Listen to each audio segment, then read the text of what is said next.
Just because breastfeeding is natural doesn't mean it's easy. But you don't have to do it alone. That's where the Lactation Network comes in. The Lactation Network helps parents at every stage of the breastfeeding journey. Whether you need support resolving feeding issues, choosing the right breast pump, creating a plan for weaning, or anything in between. The Lactation Network is the largest network of licensed breastfeeding experts in the country. They provide in-home, in-office, and telehealth consultations in all 50 states with no out-of-pocket cost. Get the breastfeeding care you deserve with the Lactation Network. Visit tln.care/podcast to schedule your own insurance-covered lactation consultation today. Breast milk science. It's a thing, and it's our thing. We're By Heart.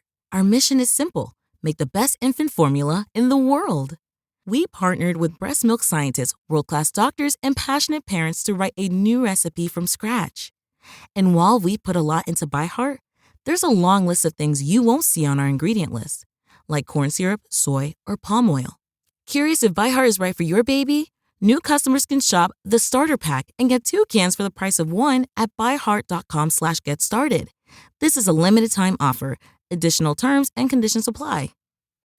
Are you into the paranormal, true ghost stories, Bigfoot and alien encounters, or high strangeness and conspiracies? Well, if so, then you should check out my podcast called Somewhere in Dreamland. My name is Ken Mark, and every week I interview authors, researchers, and experiencers alike in the fields of the paranormal, cryptozoology, ufology, and spirituality. So why not take a dive down that rabbit hole with me and search for Somewhere in Dreamland wherever you listen to podcasts. That's Somewhere in Dreamland. You ever seen a ghost? Been abducted? Heard your name whispered from the other room when you're all alone? No, you say? Me either. But if you're like me, you're still fascinated by the paranormal. It seems everyone else has had an experience, and you want to believe it all. So why doesn't it happen to us? What does it all mean? How does it work? Is any of it real? Welcome to Paranorm Girl, a show that will attempt to answer these questions by taking the paranormal completely apart in search of proof. I'm not a blind believer, nor a hardened skeptic. I'm just looking for answers and willing to accept what I find. Allow me to set the stage for you. It's 2007. I'm fresh out of college, living in Minneapolis at this time. I've been engaged to the same person, going on 3 years. We have a dog. I had just toured a few shows back to back as a paid actor. I was really feeling hopeful that someday I'd make it out of the theater and onto the screen. Secretly, I pined for New York or Los Angeles, but those seemed so big and far away, unattainable in my current situation. I was young and ignorant and codependent in a relationship that wasn't good for me. And honestly, I just didn't know what to do next. There were the things that I wanted versus the way that my reality was shaping up to be. I needed someone to give me some hope, give me guidance. So I made an appointment with a psychic. And here's that reading. You are about to go on a spiritual journey. Not religious, spiritual. You're conflicted about it, fighting yourself, but this is the time for a spiritual journey. You are going to be fairly successful in acting. Coming up within the next few months, you will be offered 2 parts, one local, one national. These will be life-changing experiences. There are contracts. You will definitely need an agent. The one you meet is male. Not in Minnesota, though, much more cosmopolitan. The feeling is New York more than California. This guy is substantial in the industry. You will do the national gig before you get this representation. The Star and Sun card. She pulled tarot at this point. 2 of the best cards in the deck. You are going to meet the man you're going to marry, actor or performer, though you haven't met him yet. Don't rush into marriage, not until you're 25. Your current fiancé is not the one. He doesn't want the success that you want, doesn't want the limelight. He's more behind the scenes and wants a simpler life. She was not wrong about that. You've been an actor in many lifetimes. It's about being other people, experimenting, dressing up, and not being recognizable because you turn into something else. It's more than in your blood, it's who you are. You've also been involved in other areas, but acting has always been the preference. Off-Broadway is where you get recognized, and fairly soon. Further in your career, you will begin to choose your own parts. You are at the start of a spiritual journey. Again, with the spiritual journey bit. You will move out east, and then out west. There is no sense of home, no sense of settled, because home is wherever you are at the moment. Now, at the time, I didn't know how I felt about that reading. I was stuck, as you might imagine, on the whole fiancé being not the one thing, because I didn't want to hear that. Now that so much time has passed, I can objectively look at a reading like this and be glad for it. Though I never moved to New York, wasn't in Off-Broadway, didn't have a male agent, and never married, she was right about some pretty important things. I didn't stay with that partner, though I couldn't see how that would come to pass at the time. I did meet someone in the performance field who, though we didn't marry, I'm still with after 14 years. I did have a national acting gig that did change my life. There have been many contracts since, and she was right about a spiritual journey. Objectively looking back now, I wonder things like, can I believe she got the correct things right if she got these other things wrong? Can I still feel good about the parts that gave me hope and excited me, like the part about always being an actor throughout my lifetimes? Like, I felt that at a soul level to be true.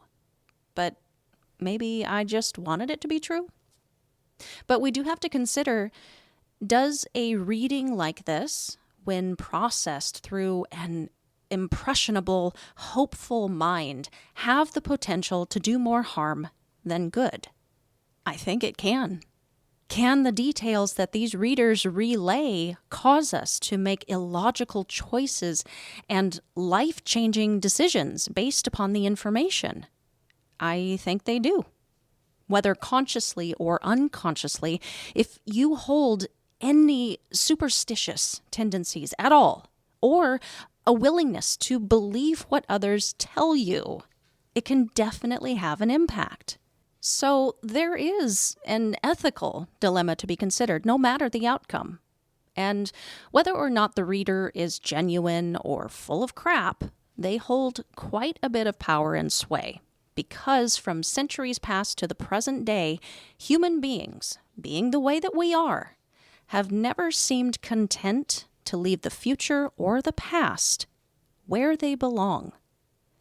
Welcome back to the Paranorm Girl podcast. I am your host, Kristen. Season 4 has arrived. This feels so weird to be flying solo with no guest right now. I was just about to say I missed you guys, but then I remembered I've been here. Didn't go anywhere. Forwent the usual month break for some awesome conversations, which I hope you all enjoyed listening to as much as I enjoyed having. And that shall continue, of course, between each main episode. Got some interesting ones lined up, y'all. But enough with the jibber jabber on this season 4 premiere. We're gonna have ourselves a little introduction to the subject for the season: psychics and mediums. Extrasensory perception has been a concept of a special fascination for me ever since I was a young'un. As a matter of fact, one of the first paranormal books I remember ever purchasing was entirely about the phenomenon of ESP, reading auras, remote viewing, premonitions, telepathy, seeing dead people. What a fascinating topic. And that sentiment is shared by millions worldwide. What's so fascinating about it? Some of my more skeptical lot might be grumbling. Come on, it's like having a dang superpower. And there are real people out there claiming to have this superpower. Now, what's interesting to me personally is that back when I was a kid, this superpower seemed to be something you had to be born with.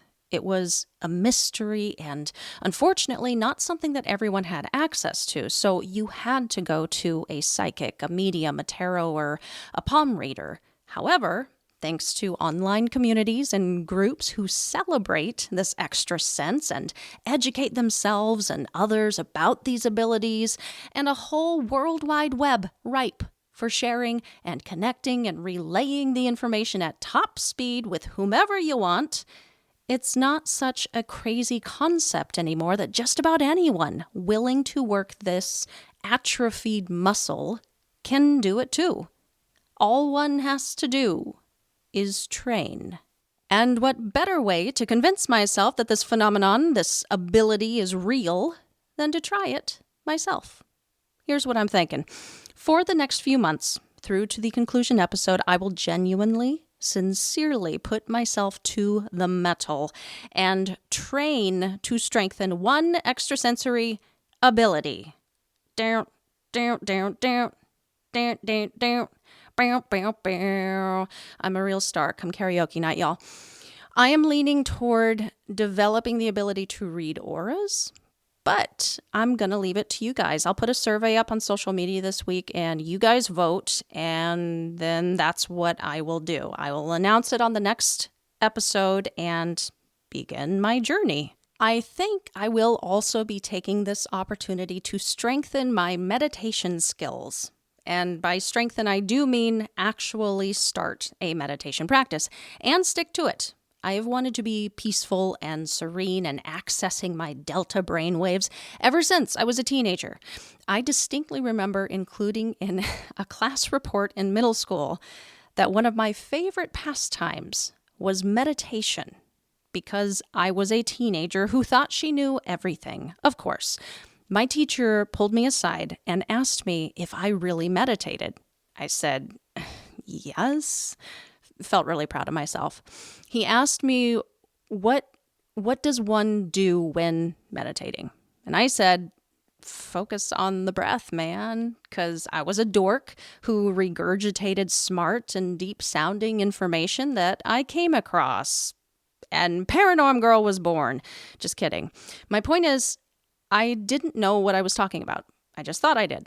And from that day on, I was never really able to truly meditate. Like so many others, I couldn't sit still long enough without either outer or inner distractions. I would get irritated and agitated, and it would all be over within a couple of minutes. So in the decades since, I have tried here and there with the same result. Makes one not want to try again. But here's the thing. Just like with anything, if your why is big enough, you'll do the damn thing. And the deal was, I didn't understand the why of meditation. I'm starting to a bit more now, thanks to one of the books I'm reading for this season's research, Awakenings, Mediumship, Third Eyes, and Mental Health by Sean Graham, aka Sean the No BS Psychic. He is incredibly knowledgeable. His book is really, well, it's not what I was expecting at all. I was expecting something good, but it just goes so much further. And suffice it to say, he speaks my language. I am picking up what he's putting down. Highly recommend this one. It's bright yellow. You can't miss it. Anyhow, back to the point. I am going to start a genuine meditation practice for myself, sharing with you the techniques I try and the progress, and most importantly, the why of meditation. Everyone knows it's good for you, physically, mentally, psychically, spiritually. No one understands why it's good for you, though. So there you go. All right, what say we get into this topic of psychics and mediumship? I'm not embarrassed in the slightest to tell you that up until a week ago, I did not understand the difference between a psychic and a medium. Thought they were one and the same, which they can be. We'll talk about it. I'm not embarrassed because that's why we're here, right? For the education. You are seriously about to listen to me bumble my way through this season. Now I know that it is a pretty well-known and accepted concept that all mediums are psychic, but not all psychics are mediums. Psychic can really be used as an overarching term that covers all abilities extrasensory.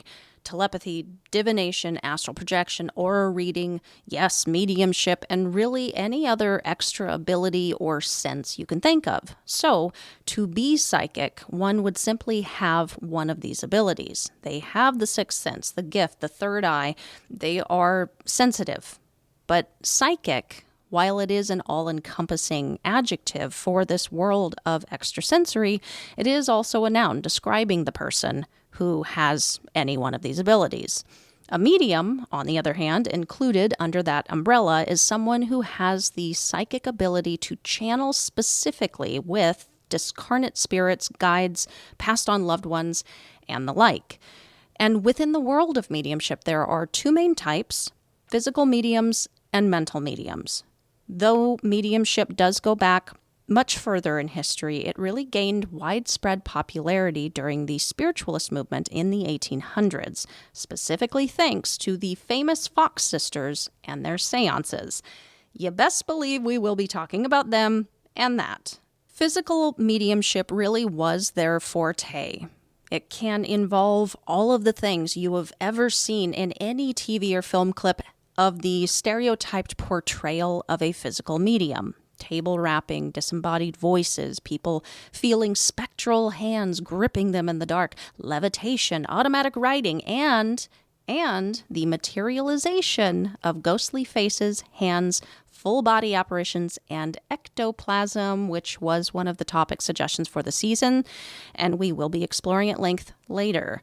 These are going to be your channelers and trance mediums, allowing spirits to enter or control their body for a short period in order to communicate with the living. Now, I have never been to a seance myself, but I can imagine it would be quite the theatrical experience. Here at the onset, I'm going to keep my mind open, but I am already aware that a ton of charlatans and hoaxers were sussed out specifically in this corner of this phenomenon. I'm rewatching the Netflix series Surviving Death right now. I haven't gotten to the episode on the physical medium yet, but I remember when I was watching it before, feeling a bit, my BS radar was going off. That's just my initial reaction. I've got to look into it further, though. Now, while trance and physical mediumship had its popular and performative heyday with the Fox sisters, modern-day mediumship really does center more around a much subtler, though arguably profound, version of mediumship. Most well-known mediums you know today are going to be your mental medium, who is using their abilities to communicate and then pass along the communications to those in the real world.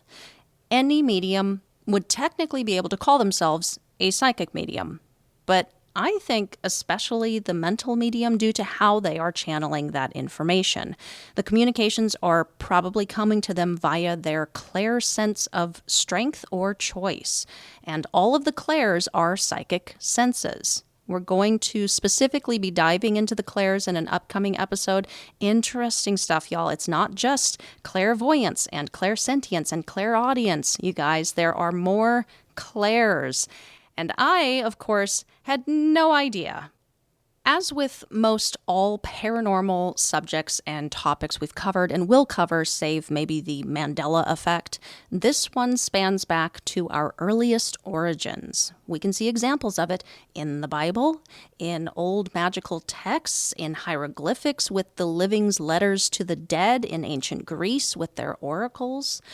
While skeptics of psychic ability will point to the hard fact that there is, as of yet, no scientific justification or proof for it, parapsychologists have been researching, testing, and attempting to document its existence for 130 years. And they still are, to this day. Our own government has studied it in remote viewing, out-of-body experiences, mind control, men who stare at goats. Anyone? Stargate?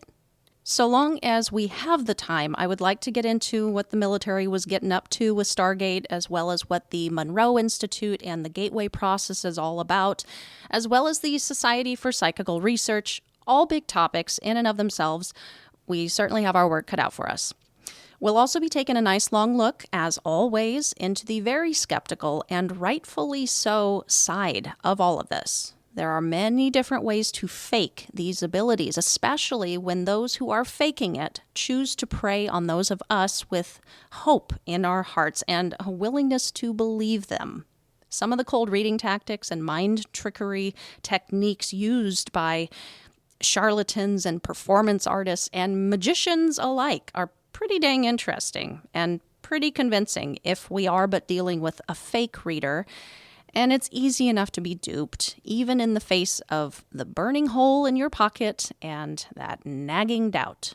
So, this is just the intro episode to the subject, just a little taste. But as you can see, we've got a lot of ground to cover.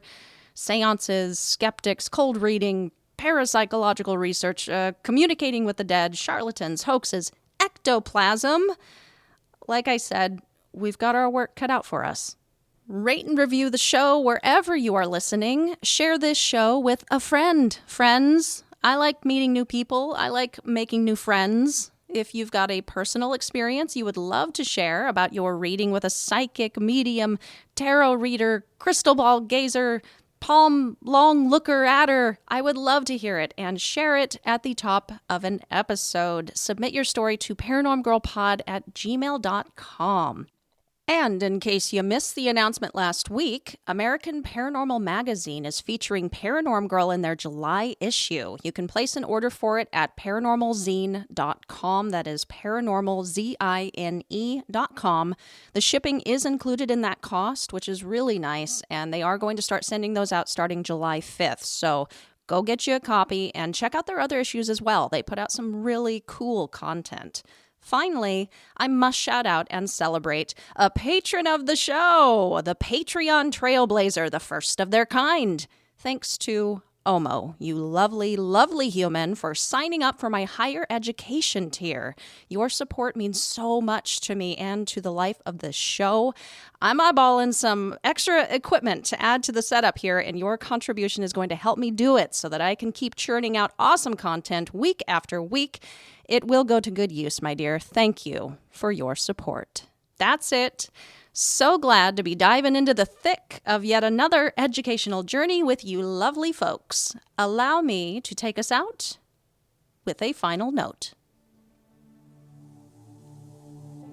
Listener, nod your head if this applies. I get the sense that you are a kind person. You try to be, but from time to time find yourself losing your patience with ignorant family members. You are caring and considerate, but when someone breaks your trust, oof. You desire a certain level of respect that you find is not being met by someone important to you, close to you. Your internal monologue is constantly going. Oh my gosh. There's a really rich internal world going on inside that mind, which may not be exactly apparent to those who don't know you well. And a couple that think they do. You do your best in life and feel a really unique sense of triumph whenever you attain or achieve what it was that you were after. But you have often questioned the choices you've made, one in particular, recently. You find yourself having these moments of doubt, real doubt, that you logically know isn't necessary. You already know, deep down, your abilities and talents and extreme potential, my goodness. I feel that there's going to be an opportunity to showcase that potential very, very soon. You're either already aware of it or are about to be.